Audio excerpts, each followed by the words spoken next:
So here we are, we're at Manzanar, National Historic Site off of Highway 395. This is where about 11,000 Japanese Americans were interned during World War II. And that was an order directed by President Franklin Roosevelt.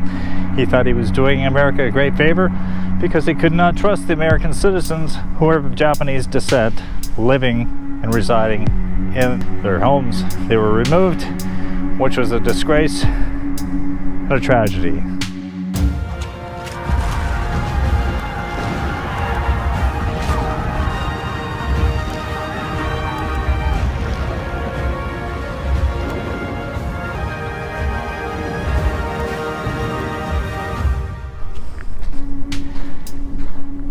This is one of the barracks. As you can tell, there's not much to the outside of this. Looks like there's some like tar-like roofing material. Keep in mind, it gets really cold here. I think a lot of people would acknowledge that FDR probably shouldn't have done what he did with that executive order right after Pearl Harbor was attacked. He decided to round up all the Japanese American citizens and have them interred. Keep a watchful eye on them. One of the 36 blocks where Japanese Americans lived, each block had 14 barracks. Quite a few buildings that were here at the time were taken down. Well, how long did he live here? Months and years. Months and years? Yeah. So these buildings have been reconstructed. Most of the barracks that were here were leveled.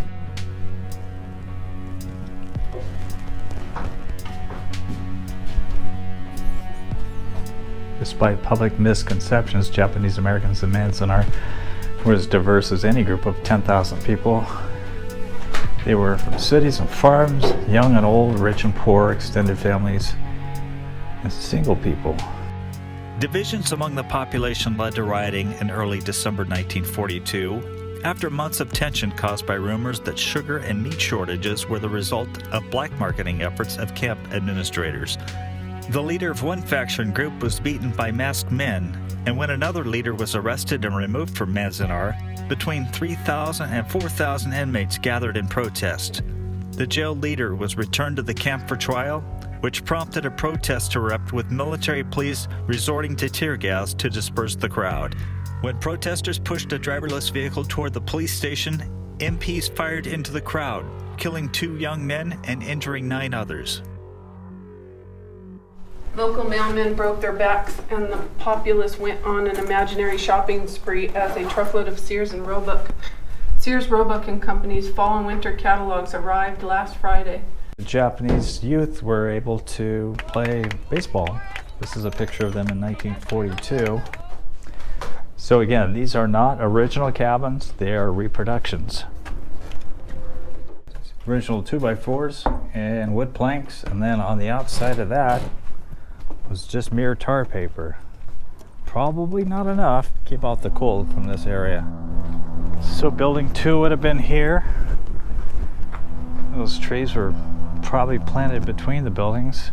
First Lady Eleanor Roosevelt was even one of the outspoken critics of her husband's decision to inter Japanese American citizens at camps like this. There were at least a number of other camps, one in Colorado. They were strategically placed in remote areas like this, so even if the Japanese Americans who were interred here could escape, they wouldn't get very far. We're on the back side of 395, and it is a very cold place in the wintertime. It's not a desirable place for a lot of people. I actually got to speak to a gentleman who was taken off of their farm in the Central Valley of California and said they had to leave their farm just as it was, and they relied on their neighbors to take care of things. If they did, sometimes they came back and their farms were just in shambles because there was nobody taking care of it.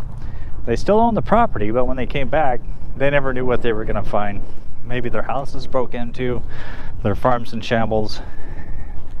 It really was kind of a tragic episode in the United States, but you got to understand, the attack of Pearl Harbor was very traumatic to the United States, so they're willing to do some very drastic things Let's go in this cabin and see what we can find out from here. My attitude changed because I thought it's sort of like an adventure for a teenager, but when I started seeing that my dad is losing his business, we're losing all of our property. He lost his new car that he worked for so darn hard. What for? Then when finally we went to camp is when I realized the injustice of the whole thing. When my mother got into the room, she sat down on one of the mattresses and she said, "My, what a place." She never talked about that for many, many years afterwards. Not exactly Motel 6, huh? It's sad. One of the things that I have a hard time pulling in the reality of it is because the wood and everything is so new.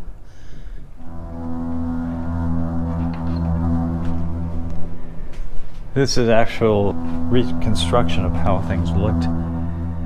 Very stark bunks. You see the stove over in the corner. The steamer trunk probably contained everything that they came with was right there. U.S. Army blankets. The whirlwinds of dust welcomed Japanese Americans to Manzanar in early spring of 1942. Now keep in mind this was roughly 2 to 3 or 4 months after the Pearl Harbor had been attacked, and they arrived to rows of unfinished barracks, open sewer lines, and military police armed with rifles and bayonets.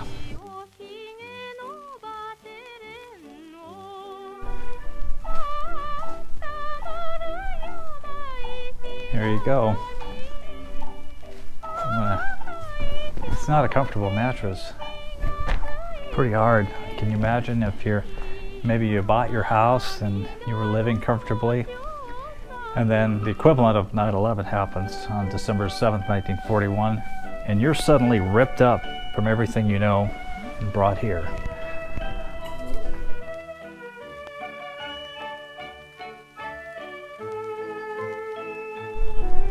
It's not here anymore.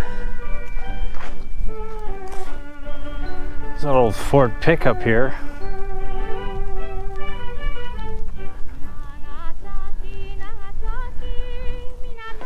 The mess hall.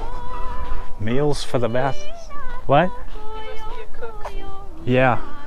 I said breakfast was 6:45 to 8. Lunch was 12 to 1. Supper was 5:30 to 6:30. No, it must be the chow bell right there, a drum from a vehicle. What would you hit it with? It's Another piece of metal. Rain or cold, people form lines outside of this mess hall.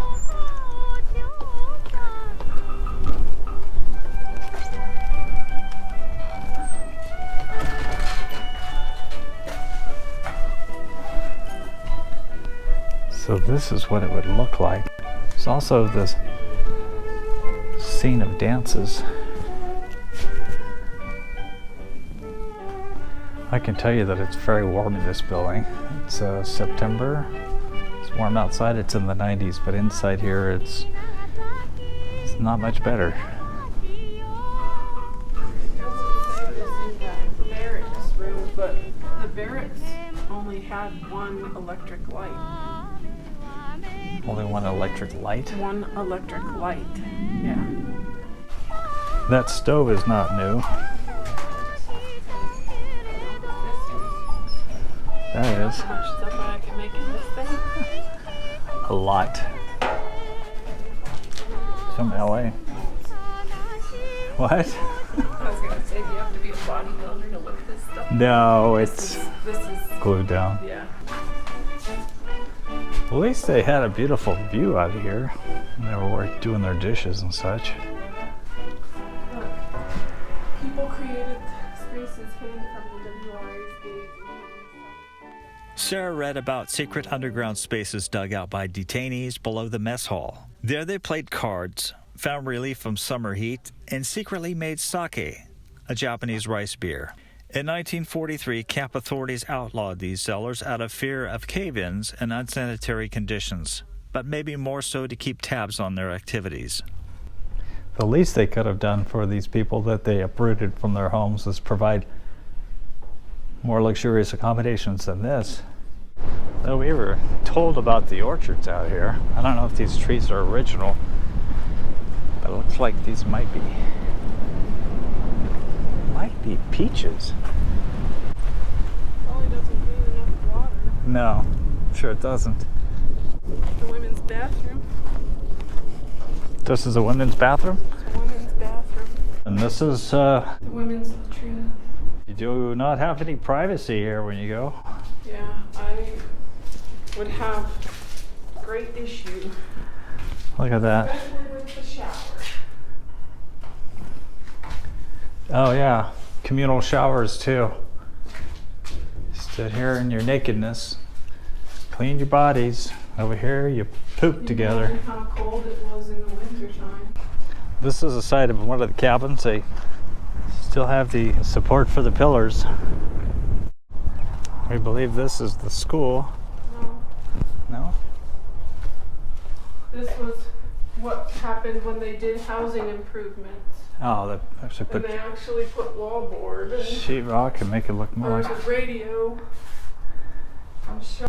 He Yeah. was in here and then he joined the military. And while he was in the military, he would send $10 home to his mother because the Japanese way is that you contribute to the welfare of the family.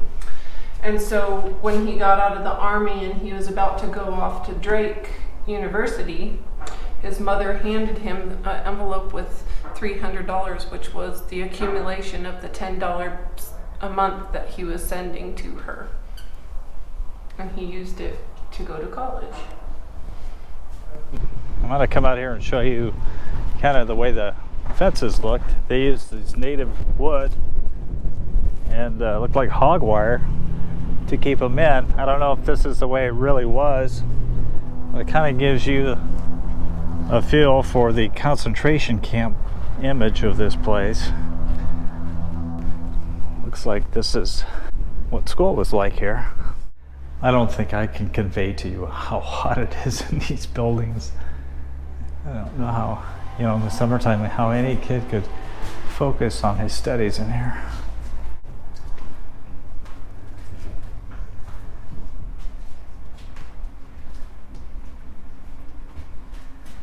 People,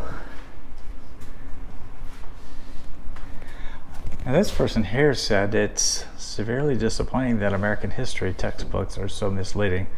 Not once in my whole life of schooling was any of this taught to us. It's as if America is trying to cover up their horrible tragedies. There's some anti-American sentiment. I'd say, why don't you go back, live somewhere else if you think America sucks. Don't make decisions based on fear. These reconstructions make the history of this place seem less tragic than it really is. The former Manzanar High School auditorium today serves as a visitor center to tell the story of America's dark dealings with its citizens of Japanese descent. And turn into a museum. Okay, this is inside the big green building. Now this may be new, but this captures more of the enormity than what I found outside. That's probably 10,000 names of people who are interred here.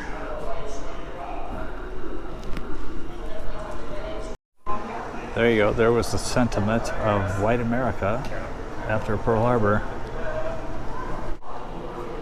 This indicates all the war relocation centers in the country. Gila River, Arizona, Grenada, Colorado, Heart Mountain, Wyoming, Jerome, Arkansas, Manzanar, where we're at, Tule Lake, California, Topaz, Utah, Roar, Arkansas, Poston, Arizona, and looks like Minidoka, Idaho.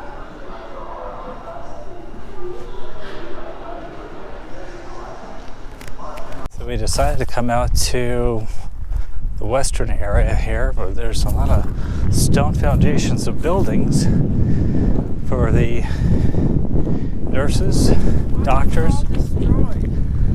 I don't know. You could probably the government. You see the footings here for the buildings. There's evidence of the buildings that were here, maybe a sidewalk.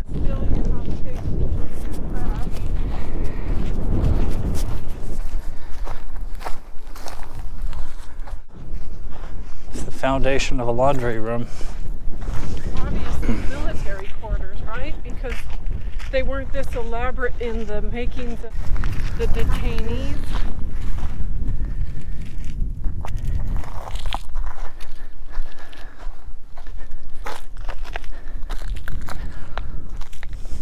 There you can see the sign, laundry room. So over here's the morgue. No telling what those drained to body fluids maybe. Gross. This indicates it was the heating plant. That would be the building right over here. They wash the garbage cans here. And here's what's left of a garbage can. As symbolized by a garbage can. Oh, these would be clay pipes. We've made our way out to the cemetery at Manzanar. Apparently 150 people had died while in captivity here. Of the 146 Japanese Americans who died while being detained at Manzanar, 15 were buried here, and only 5 graves remain.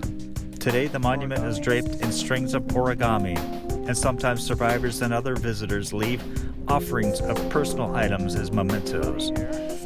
The cemetery monument, which was built in 1943 with an inscription in Japanese, reads, "Soul Consoling Tower."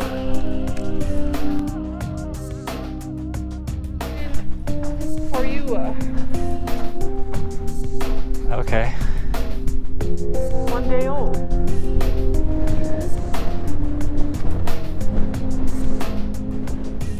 This is the grave of the first person to die at the Manzanar camp. On May 16, 1942, Matsunasuke Murakami died at the age of 62 and was laid to rest here.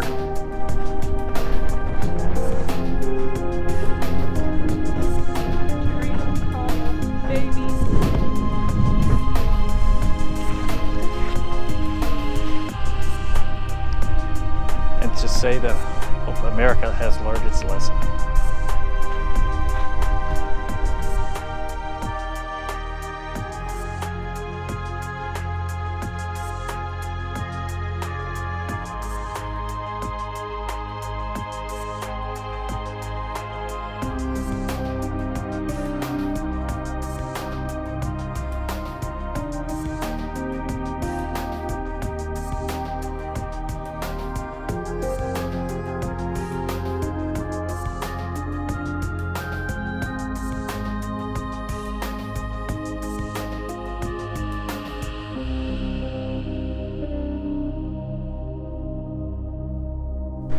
So this is a 1/40th scale, shows the immensity of Manzanar. I had no idea when we were outside that it was this big.